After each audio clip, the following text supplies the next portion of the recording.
Hello and welcome to Alan History Nerd. In this video I'm going to be looking at the United States in 1945.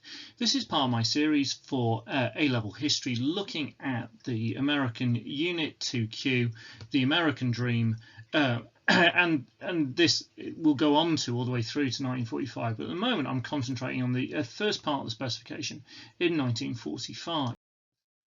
So this section asks us to look at the United States in 45 and the legacies of the World War.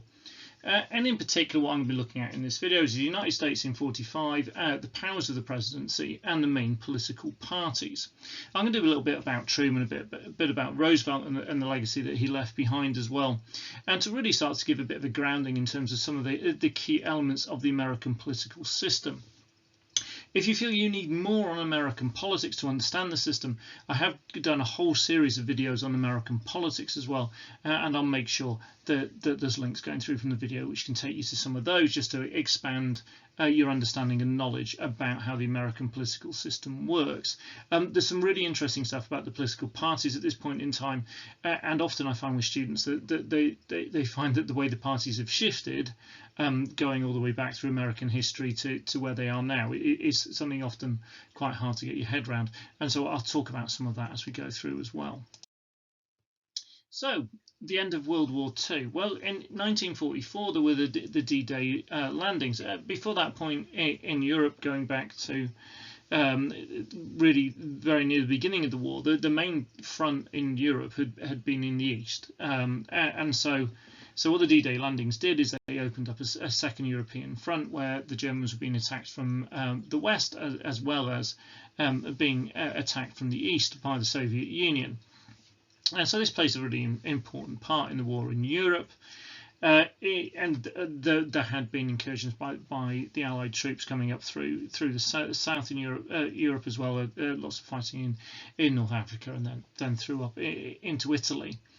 In 1944, in November, Roosevelt won his fourth presidential election. Now, this is a record that nobody has matched that in the past. Nobody will match it in the future, because since then a limitation has come in to say that a president can do no more than 2 terms. So no other president has ever won more than 2 elections. Roosevelt won 4.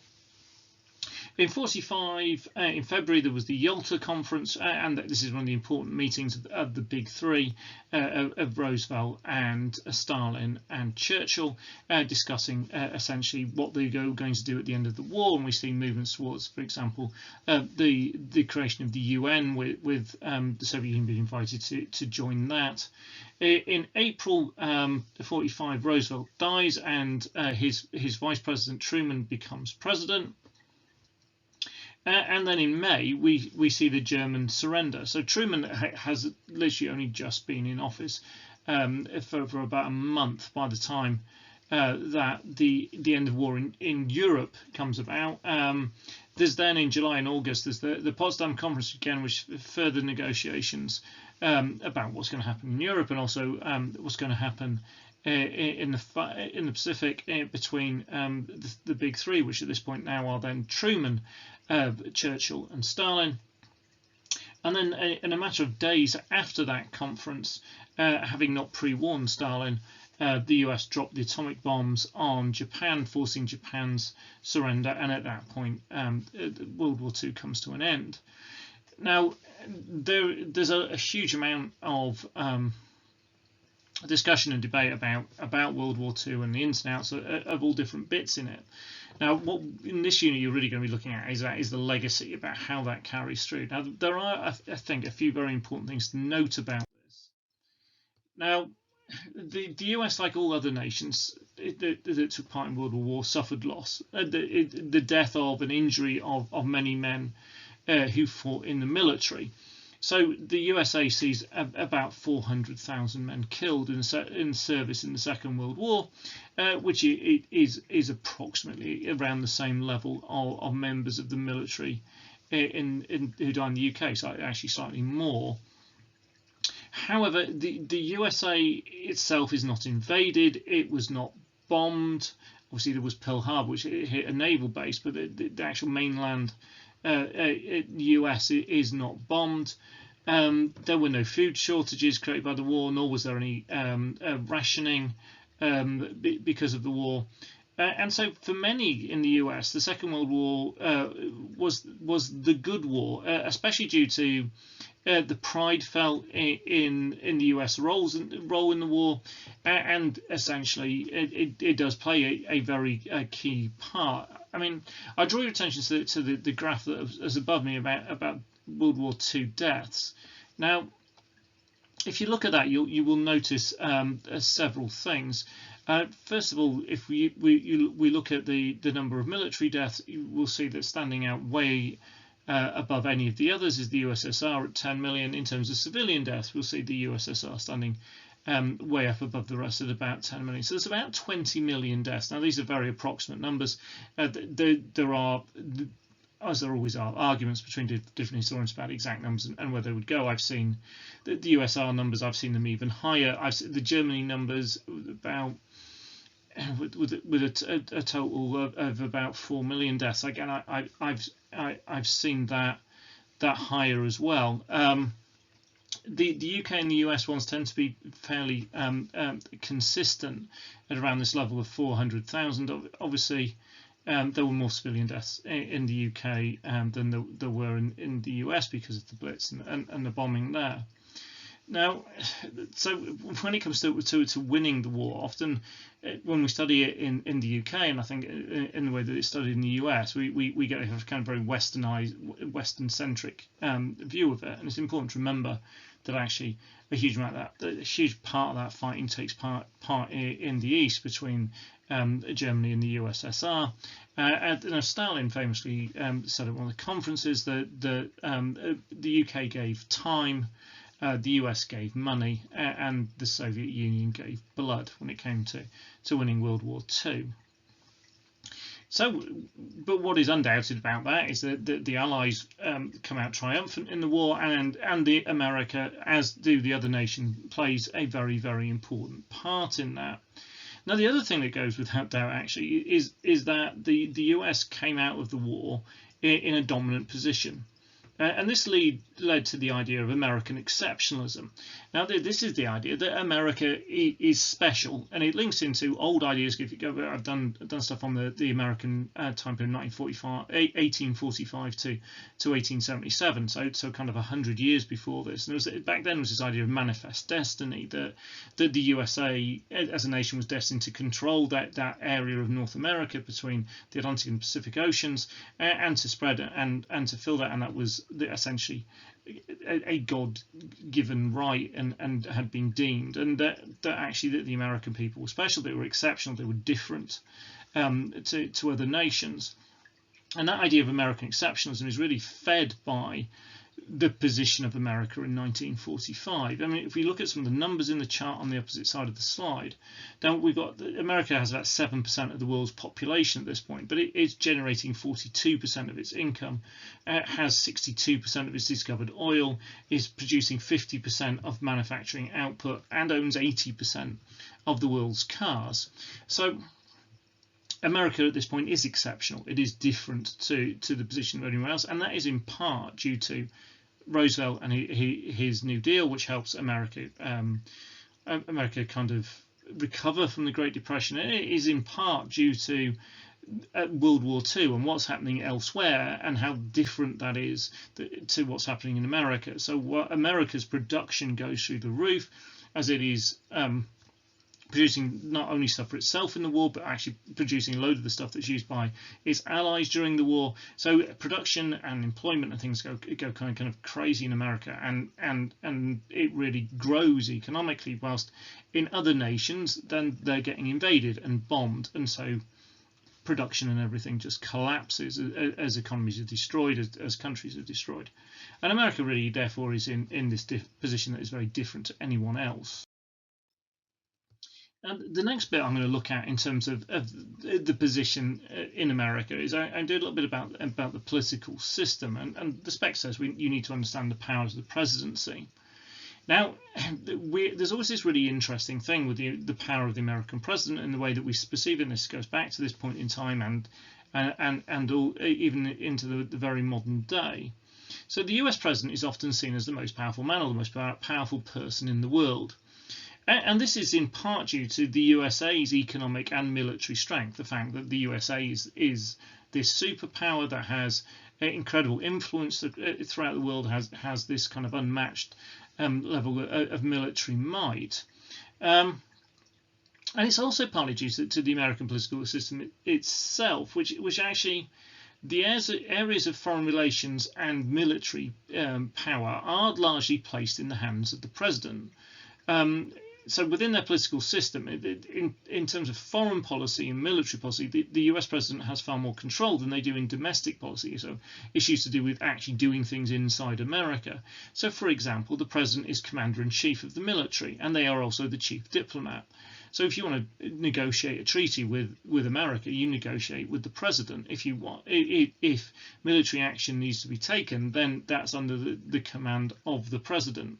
So in those areas, the areas that affect the rest of the world, the American president appears to be completely dominant. However, there are some really major restraints on the president's power domestically. So that's in terms of doing things within the US. All political power in the US stems from the Constitution, which actually sets out a series of what are known as checks and balances between the three branches of federal government. So the three branches are the legislature, which are the two houses of Congress, the executive, which is the president and their cabinet, and then the federal bureaucracy, and the judiciary, which is the court system, which starting at the top with the Supreme Court. And different articles of the Constitution give the powers to these set bits. Now, what this means is ultimately a president can effectively be blocked by the legislature, which is Congress, the Senate, and the House of Representatives, which can vote against their bills. So if a president says, I want to do this, well, Congress can go, well, no, you can't. And the president might go, I'm going to do this, and the Congress might go, well, you can't have any money to do it. They have what's known as the power of the purse. And then equally, Congress might initiate some legislation that the president doesn't like. Now the president has his own checks and balances. They can veto it. But with a 2/3 majority in both houses, then Congress can override a presidential veto. And we see this under all presidents, actually, to varying degrees and varying frequency. It tends to depend on who controls the two houses of Congress. And we definitely have seen this in recent years. The Congress has the right to impeach a president if they feel that they've committed a crime. So a key in a lot of this is whether the president's party controls the two houses of Congress, or whether one or both houses are controlled by the other party. It also partly depends on the level of control of their own party the president has. Now, because Congress and the executive, the presidency, are separate, then that level of party control is much weaker than it is in systems like in the UK. So in a lot of ways, a UK Prime Minister is far more powerful within their own nation than a US President, because, for example, at the moment, Boris Johnson's Prime Minister, his cabinet and him sit in the House of Commons, which is completely dominant, and they have a majority in the House of Commons. So actually, if Johnson wants to do something, then the chances are he will get it through Parliament and it will happen. At the moment, we have Biden, who is president in the US, and he has a marginal control over both houses, but unless he has a completely united House and a completely united Senate in particular behind him, then issues will get blocked. And because of varying rules in the Senate, then actually having a marginal majority is just not good enough. And in the Senate, the Republicans can block a lot Biden wants to do. And we saw something where we saw Trump as president, particularly when he lost control of the House, and we saw then Trump would say he wanted to do something, the House of Representatives would block it. And so we will see a lot of this with the power of the presidency, where there is this frustration. The president will try and do something and they will be stopped. The Supreme Court has other checks and balances on the power of a president. So if the actions of a president or the laws that they brought in are deemed to be unconstitutional, then essentially the Supreme Court can strike them off the record and say, well, that law doesn't stand because it's unconstitutional. Or they can say to the president, you are acting unlawfully, you cannot do that. And so the power of the president is restrained. And this is all done actually to prevent the president becoming like a monarch, becoming a tyrant who completely controls everything. So it is designed to separate power out, and separation of powers is a key concept in the American Constitution. Now, further restraint comes from America in the American system. The American system is what is known as a federal system. And what this means is the Constitution gives certain powers to federal government, and federal government does things that impact on the whole of the USA.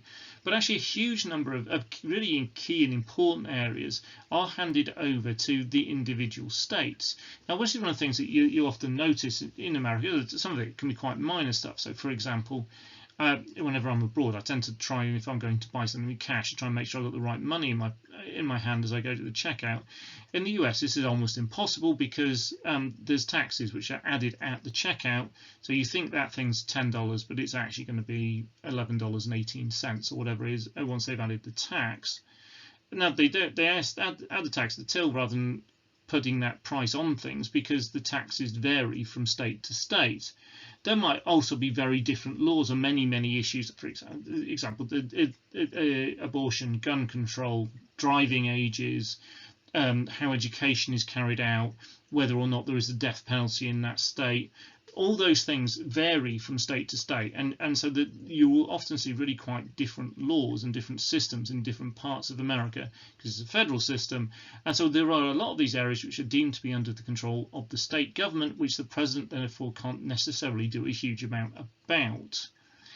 In the era you're going to be studying, going through, one of the big areas of difference between states in the South and states in the North is over the issue of segregation. And we see that segregation in the southern states. President Truman himself then, well, Truman became president following the death of Roosevelt, FDR, who had been president for 12 years. He'd won 4 presidential elections. He's the man who had overcome the Great Depression, had led America towards victory in the Second World War.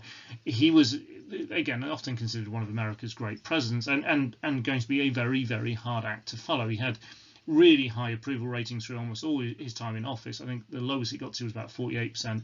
And at the time of his death, it was up at about 70%. These are things that Truman is going to struggle to live up to. He doesn't have the political capital that Roosevelt has. He doesn't have the position and the standing that Roosevelt had. So you're going from a guy who's won 4 presidential elections to a guy who's in power who hasn't won any, and he's just got there on the basis that he was vice president, and he was seen as a bit of a compromise candidate when it came to being vice president. So he's not in a particularly strong position. There were concerns about the level of federal power that had been built up under Roosevelt, in particular the amount of executive power, so that's power held by the president. And this actually ultimately led to this 22nd Amendment that limited a president to 2 terms, and this was ratified in '51. So presidents after Truman could only ever serve 2 terms. So Truman wasn't as popular as his predecessor. You will see as you study Truman's term in office in more detail that there are areas of success. There are also some fairly significant problems and weaknesses. I mean, he's in a relatively strong position politically because both houses are under control of the Democrat Party when he comes into office, though I will go on and explain there are some fairly significant divides within the Democrat Party, which even with a Democrat majority made doing things quite difficult. He took the responsibility of his office seriously. Famously, there was the "book stops here" sign on his desk.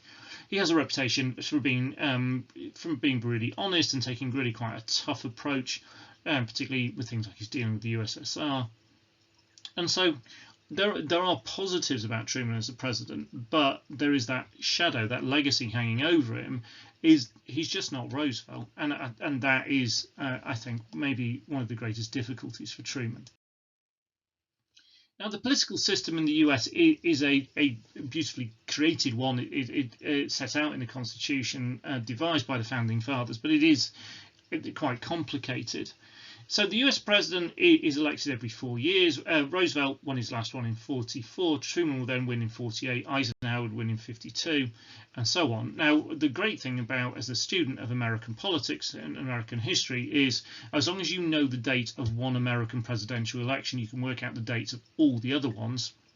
because they're every 4 years. It's like clockwork. It doesn't shift. It doesn't matter if there's a civil war, a world war, whatever. They don't move their elections. It's always one of the horrors of studying British politics and British history, is that when elections are, just varies enormously. The House of Representatives is elected every 2 years. The number of representatives a state has is dependent on the size of its population. So, for example, in 1944, New York was the state with the most members of the House. It elected 45 members because of the size of its population. Wyoming, which had very, very few people living in it, only elected 1, and even actually that was disproportionately high by giving it 1. Congressional elections take place at the same time as presidential elections. So there's the House gets re-elected at the time of the presidential election, but it also then gets fully re-elected again 2 years later. And those elections are known as midterms. So it's worth knowing the dates of all the presidential elections, and therefore 2 years later is the midterm, and that can have a really big impact on the power of a president, because a president's party tends to do badly in midterms, and you can often therefore see a president doing a lot in the first 2 years of their presidency, and then not very much after that. The Senate, which is the higher chamber, is different again. So senators serve 6 years, but a third of the Senate is elected every 2 years. So as an individual senator, you will serve 6 years, but you have been elected in either kind of section 1, 2, or 3, and then there's an election for each one for those in the scale of every 2 years. So every state has 2 senators regardless of population. This was part of the compromise at the time of the setting of the Constitution and the Founding Fathers, balancing the power between large states and small states. Most elections in the US are a winner-takes-all election. So if you win by 1 vote, or if you win by hundreds and thousands of votes, it doesn't matter. You just get that state, or you become the member of for that particular House district. And what this tends to lead to is a 2-party system. And going through the period you're going to be studying, those 2 parties are the Democrats and the Republicans. The president is not directly elected, but rather elected through an electoral college. And again, you might have seen, if you've been following American politics recently, you might have seen all the fuss about all of this with the 2020 election and Trump's objections to stuff that happened. So each state has a value in that electoral college, and the value is the members of the House from that state plus the members of the Senate. So, for example, in New York in 1944, it's 45 plus 2, which is 47 for Wyoming. In 1944, it's 1 plus 2, which is 3. And then there'll be a value which is just over 50% of the electoral college, and you have to get to that magic number to become president. And you get strange things in America, like presidents who don't win the electoral college but don't win the popular vote. And again, it's another area I've done other videos on, which is worth going and having a look at those. That's a little confusing, just to get your head around exactly how that works. So the 2 main parties, well, we have the Democrats. Now, as I said, one of the difficulties in studying American history can be that the political parties of today are very different in some fairly major ways to how they were in the past. Now, the Democrats at this point in American history, in the kind of the middle of the 20th century, are going through a fairly major transition. So traditionally, the Democrats were the party of the South, but they were also the party of immigrants and the party of liberals in the North, who sought greater political interventions in areas such as the economy. So liberals, as in they wanted progressive social change. So the Northern Democrats and the Southern Democrats tended to be very different. So the presidency of Roosevelt had certainly shifted the Democrats with this idea of the New Deal and a new form of kind of economics based on the ideas of Maynard Keynes and this idea of government intervention to overcome the Great Depression. And so in that we start to see the Democrats as the party of bigger government, in terms of relatively bigger government in the US. Now, the Democrats in the 1850s and the 1860s had been the party of slavery. Now, still in 1945, you have a faction within the party. So this is a group within the party of Southern members who were referred to as Dixiecrats. And it was the Dixiecrats who supported the system of segregation in the South. Now, they were often at complete loggerheads with the New Deal liberal faction from the northern states, who looked at things very, very differently. So there's a struggle going on within the Democrat Party at this period of time that it is threatening a split, and again, it is causing problems for Democrat presidents such as Truman, even when they control both houses. As you go through the course, you'll see further transformation in the Democrat Party, particularly on positions such as race and segregation, under the presidencies of both Kennedy and Johnson. Now, obviously, the Democrats ultimately become the party of Obama, so it's over 150 years. The transformation of the Democrat Party is a very, very significant one.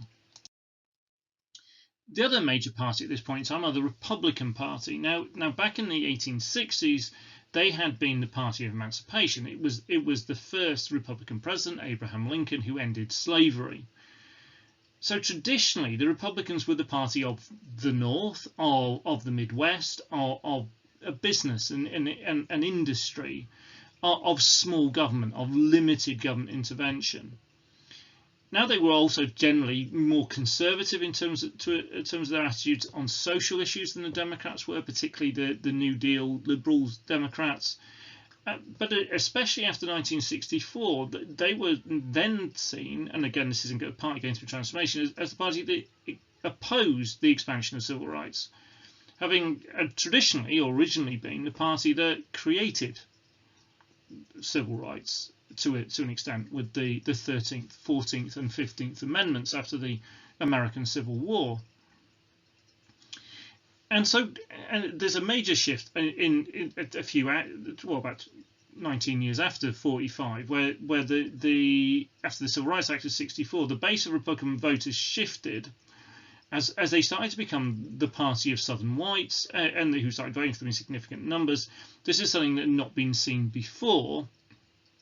And since 1964, most of the South in most elections has been fairly solidly Republican.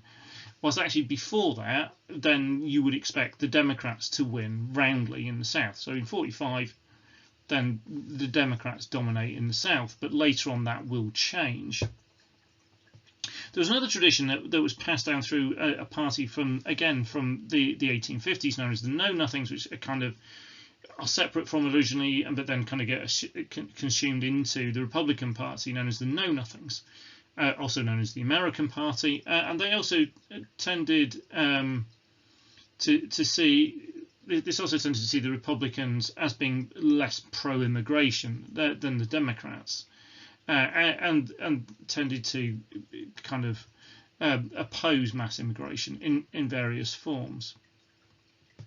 In 52, Eisenhower would become the first Republican president for 20 years. So the period that you start with, around 45, is in the middle of a period of absolute Democrat dominance, and we will then see at various stages of kind of resurgence from the Republican Party, and that will link in to do with things like segregation, but also to do with other social issues and issues to do with power of central government or federal government, which the Democrats tend to be more in favour of a stronger federal government. The Republicans in this era tend to be more in favour of a smaller central government or federal government. And the issue of states' rights, again, is one that's bounced back and forth between the parties. So traditionally, the Democrats were the party of states' rights, and that will start to shift through the course and move towards a position that's more in line with the Republican Party. So I hope that's been helpful and given you an understanding of some of the key political components of the position in 45 and the legacy of the Second World War. I will be continuing working my way through the specification, and I'll be looking at other elements of the legacy of the Second World War in my next video, and starting to look at kind of the social and economic consequences in more detail, and then moving on to looking at various issues in the time of Truman, and then obviously moving on to Eisenhower and beyond. As already mentioned earlier in the video, if you need more stuff on American politics, then check out my US politics playlist, which is designed for A-level politics students, and it's got loads and loads of stuff on how the American political system works. Thank you very much for watching.